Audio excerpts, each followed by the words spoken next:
چلتے ہیں کتاب الشفا کی جانب، اور کتاب الشفا میں سورہ الگ کی فضیلت آپ کے سامنے پیش کرتے ہیں۔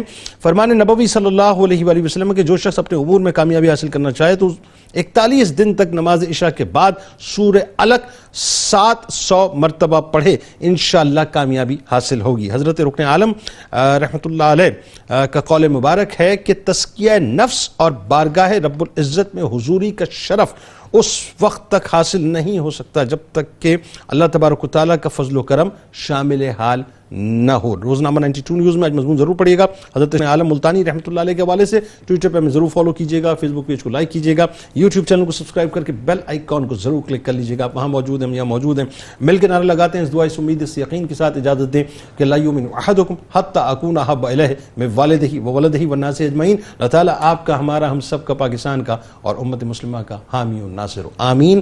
پاکستان کا مطلب کیا؟ لا الہ الا اللہ محمد رسول اللہ صلی اللہ علیہ وسلم۔ اللهم صل على سيدنا ومولانا محمد وعلى سيدنا علي وسيدتنا فاطمة وسيدتنا زينب وسيدنا حسن وسيدنا حسين وعلى آله وصحبه وبارك